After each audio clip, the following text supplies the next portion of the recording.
Woo!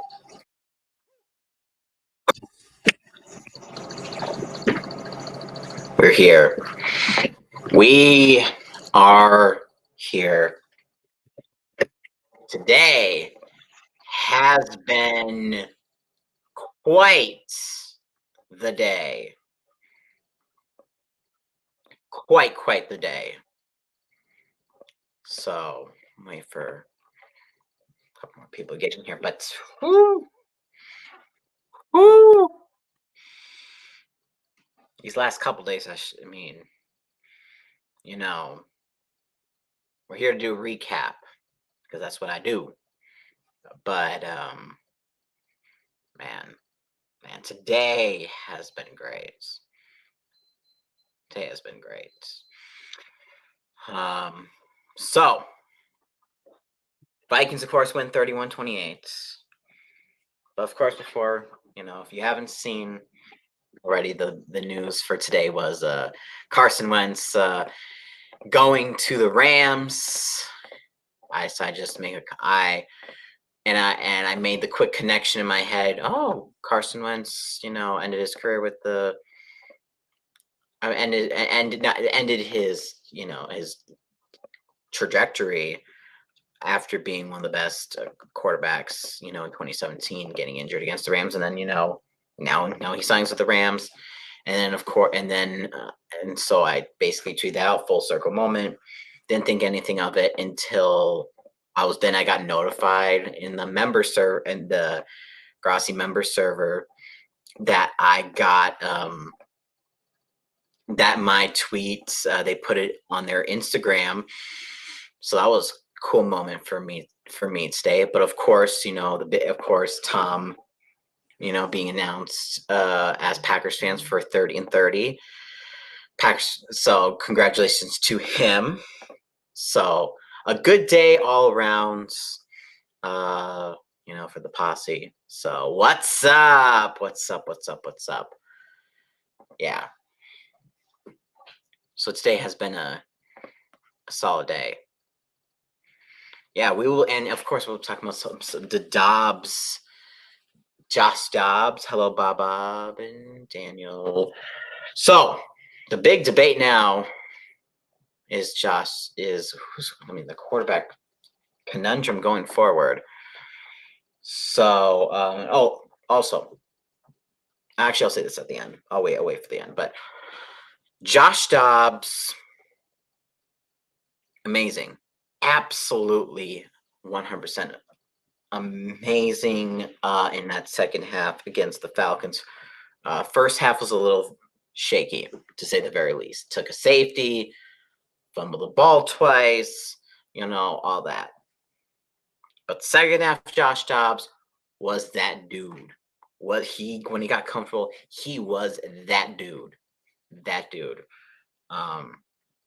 Josh Dobbs for 3 quarters, 20 of 30, 158 yards, 2 touchdowns, 0 interceptions. And he had 7 rushes for 66 yards, most rushing yards for the day for the Vikings, and probably one of the best rushing performances this year for the Vikings, which is a little sad because Madison cannot really do anything. Cam Akers out for the season. He did have a good rush or two. Should have been RB1, but now will not get that opportunity anymore, as Cam Akers is now out for the rest of the year. But before I do keep going with Josh Dobbs, of course, Jaron Hall, who did have 2 drives. The first drive was not ideal, but did get a good rush attempt off, trying to get that first down. But the second drive, that was good. That was good. Just throwing dots and almost getting a touchdown by using his legs on that drive. So Jaron Hall played very well for that one drive, that second drive. So I still want to give my props out to Jaron Hall out there. He did get that concussion though, so a little damper on things. But Josh Dobbs could be that dude. he could be that dude. 5 days and, learn just enough to muster up a good second half performance. Receiving wise, Hawkinson was our leading receiver, 7 catches, 69 yards. Addison had 5 catches for 52 yards. Alexander Madison, a couple catches, 49 yards and a touchdown. Of course, that big reception on that drive for Jaron Hall, that was very good. That was a very good catch and run for Madison.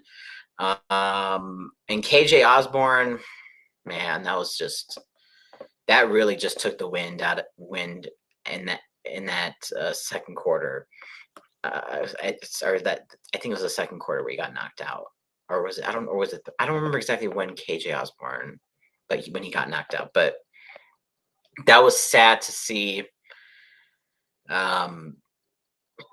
was starting to look a little bit better. Starting to get in the rhythm of things, and yeah, that was just sad. That was just sad to see, him taking out the game. I mean, he looked okay coming off, but he's going to be in concussion protocol with Jaron Hall. So, and that was a much more nastier hit than the one on Jaron Hall. So, yeah. And Brandon Powell, of course, having the touchdown catch, 2 catches, 15 yards, and the 1 touchdown to end it. And Greg Joseph, oh my gosh, Greg Joseph finally with a better game. But of course, his longest kick was actually an extra point. His longest field goal was a 32-yard field goal.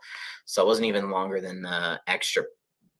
So no field goals longer than an extra point. So still going to be evaluating Greg the leg, of course. And then on defense, the Brian Flores defense, it can be hit and miss. And sometimes, like the Jonnu Smith catch and screen pass and run.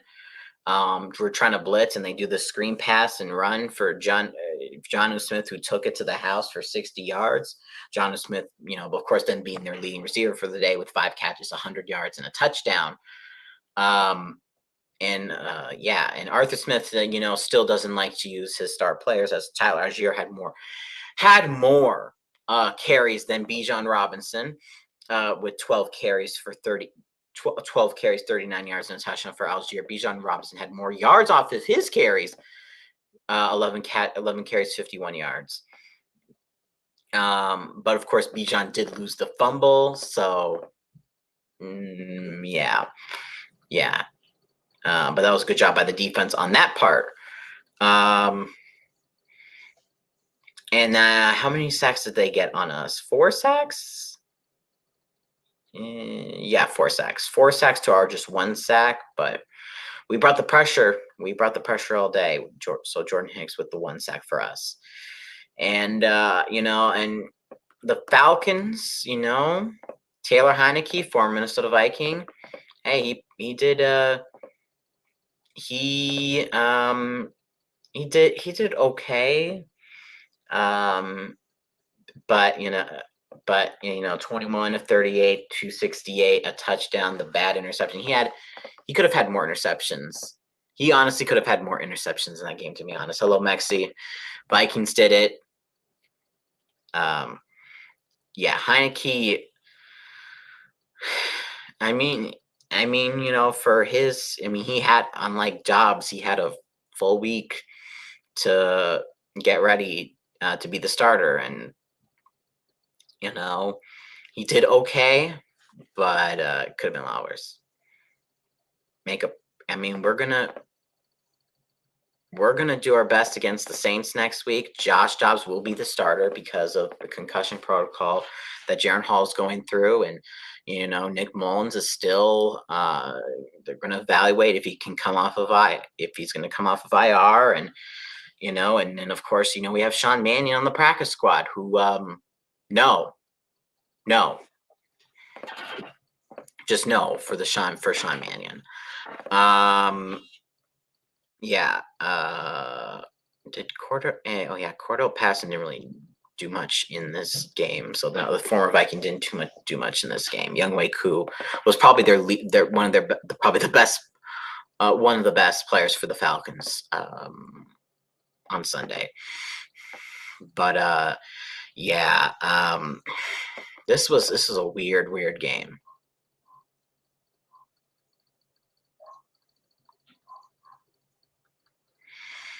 Oh yeah. I think the Steelers will beat the Packers. I think, um, the first half will be atrocious for both, for just in general. It's going to be a very defensive game. Kenny Pickett doesn't come up until the fourth quarter, but the Packers don't show up in the first half. So it honestly could be 0-0 come the end of the first half, but I think the Steelers can just do just enough. We'll pull out another win against the Packers, because I just don't think the Packers offense isn't anything that impressive in general, and the Steelers have the defense, so you should hold the Packers to under to either to 14 points or under, basically, maybe even less. So the defense is going to carry for the Steelers. It'll be a very low scoring game. Take the under, whatever it is, if you're betting, and bet responsibly.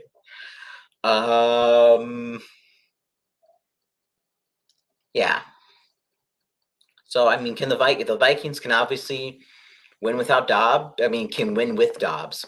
I meant without Cousins, but with Dobbs, they can win. I mean, we'll see if Josh Dobbs does good against the Saints, he's going to probably be the quarterback going forward. If he doesn't do well against the Saints and can't replicate what he did on Sunday, then it might be Jaron Hall who will play against the Broncos on Sunday Night Football. But we shall see.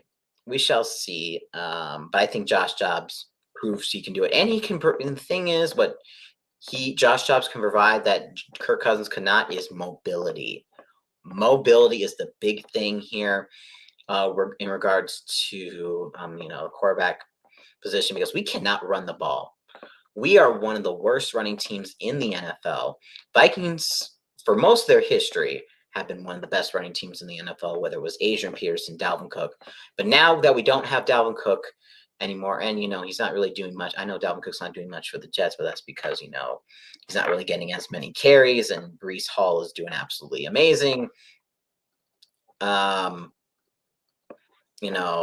can't run the ball.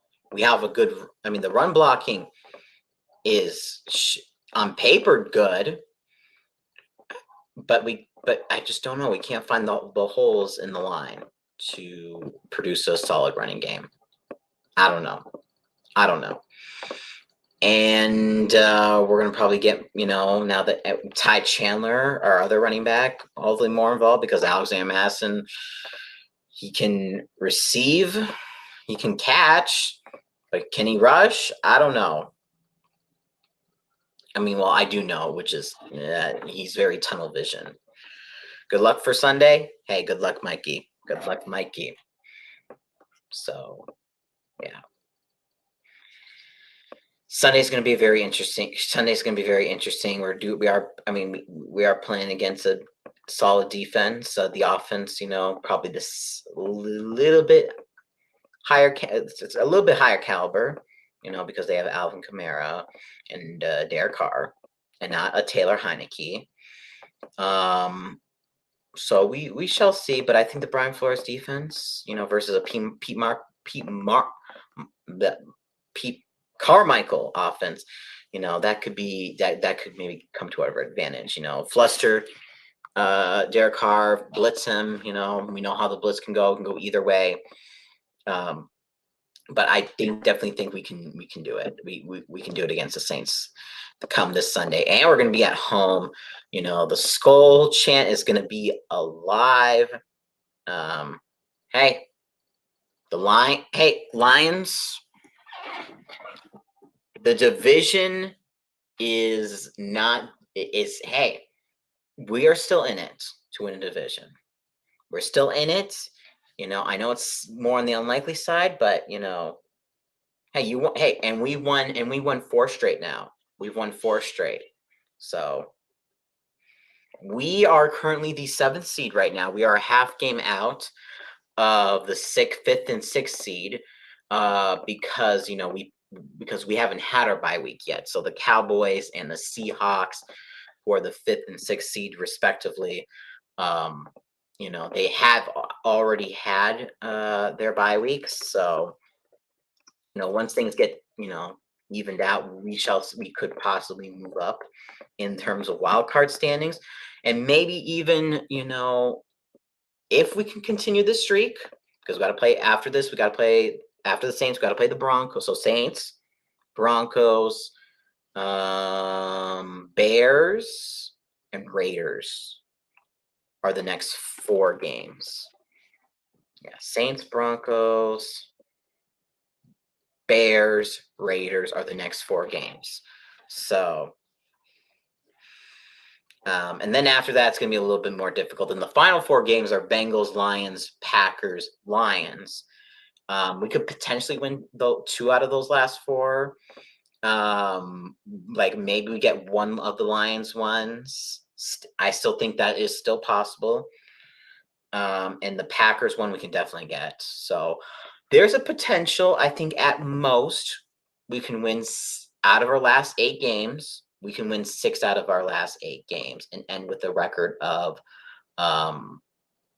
11-6 at most, but more than likely, if might lose both the Lion games and be 10-7.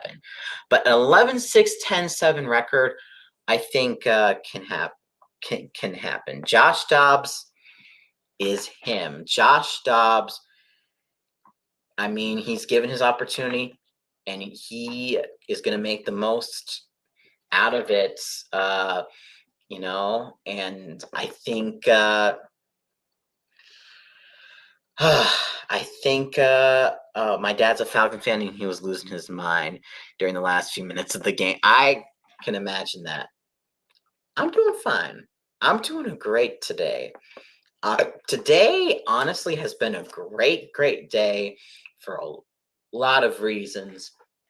As I said at the top of the video, getting my tweet, shouted out by being, for ESPN, Tom being Packers fan of the year and all that. So, it's overall, it's been a good day. It's been a good day. Yes. And of course, just still soaking up this win. Still trying to soak up this win, to be honest. And of course, went to go vote today. So if you do have an election day in your local area, go vote. So that's my little PSA for today. In Minnesota, it's 8 p.m. It's until 8 p.m. So, I'm so sorry, Mikey. That is, I'm sorry for that. I'm sorry that you have to go through that. But it's tough. Those are tough things to go through, and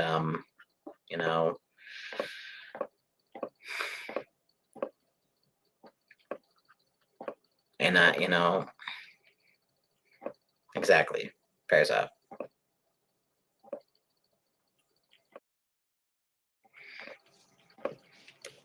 And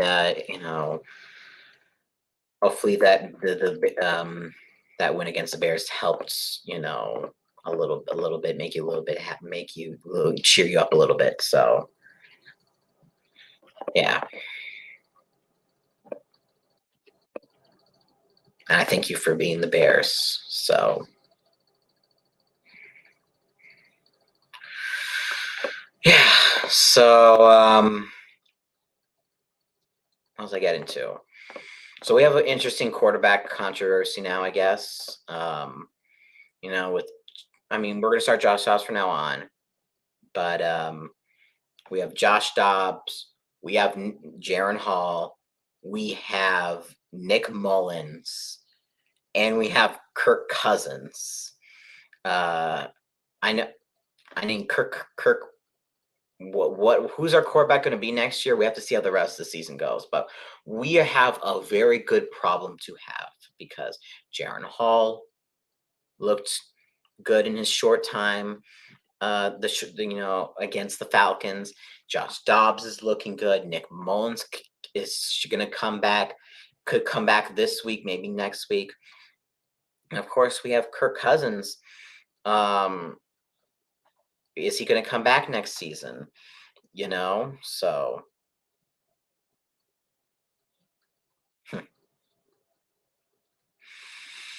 Yeah, but got me a little happy. F Bears, Luke. Hopefully everyone's doing good. If I didn't already say Luke, welcome. But yeah, it's a crazy world we're in right now. I thought at this point in the season I would be moping around. This season's over. Go to the draft boards, all of that.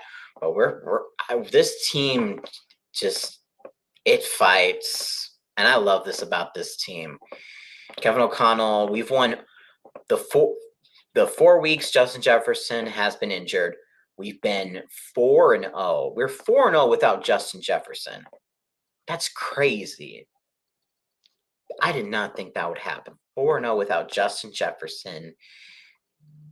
And now we won a game without Kirk Cousins. We're coming and so much adversity, so much freaking adversity.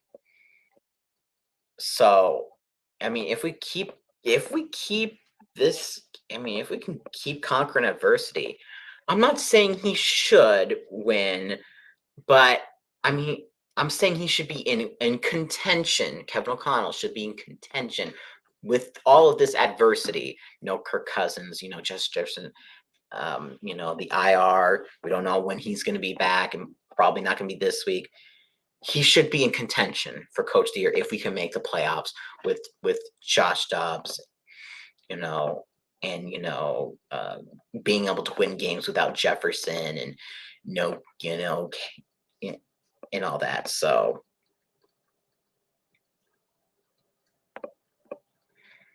just yeah.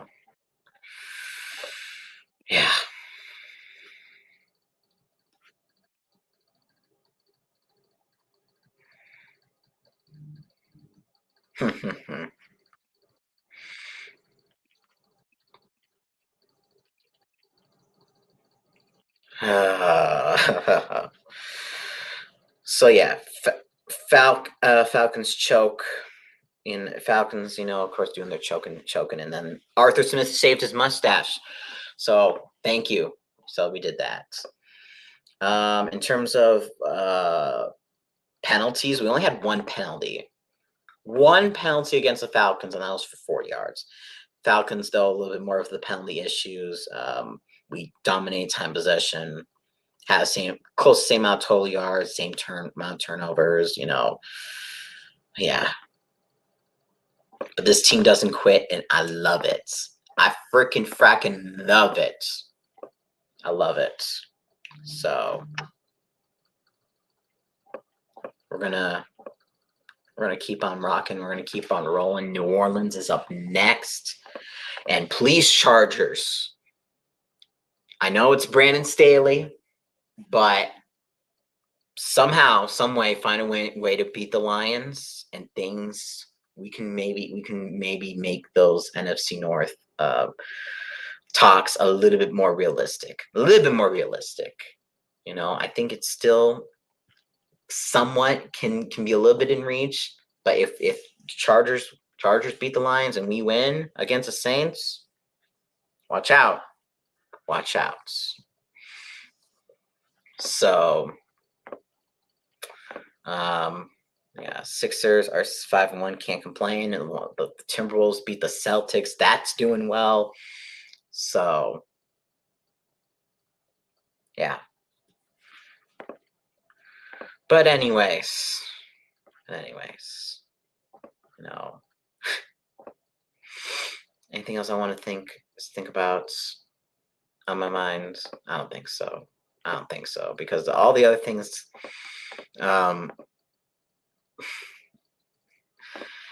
those are future questions for the team. Because the offensive line has been playing good for good. And, the running game, we'll find out what's going to happen with that. Please, we don't need as much Alexander Madison. And then the defense, I like how it's turning up. Brian Flores, keep doing your stuff. Keep doing your stuff, Brian Flores. And Greg Joseph, still going to keep an eye on him. Still going to keep an eye on him because he has his good days, and then he has his bad days. And and Sunday was a good day for Greg Joseph. So, yes, I do know that. So, yes, Greg the leg. He can be great, and then he can have, and then sometimes he can be a little off. Like against the Niners, ooh, but against like the Falcons, good. So, I want more of the good. I want more of the good Greg Joseph, because I know what he can do. I know he can do it. What he can be, because we saw it last year. How good Greg Joseph can be. I just want more of that this year. So, yeah. But anyways, getting close. Yeah. But anyways, thank you guys so much. This today has just been great has been a great, amazing day, just for, whether it's me or the, posse, and, it's just been a good day, and still soaking up this victory. So, you guys are the best in the world. I hope, that one tweet thing is, not, going to be the highest thing in my, in my life, in my time of doing this. So, hopefully can do bigger and better, in the future. But I am just, that was just a great bright spot in my day today. So, and again, and again, I'll do this to the PSA one more time. If you can vote. Yeah. So I'm gonna get going. Vikings win 31-28, move to 5-4, winning 4 straight now, and we move on to those Bounty Gate New Orleans Saints coming here to the bank on Sunday, noon Central Standard Time. So I cannot wait for it. And hopefully, cross my fingers, maybe Justin Jefferson returns, even though it might not happen, but next week, maybe. But thank you all for watching. This has been Adam, also known as Minnesota Vikings Man 28. And as always, Skull, I love you all, baby.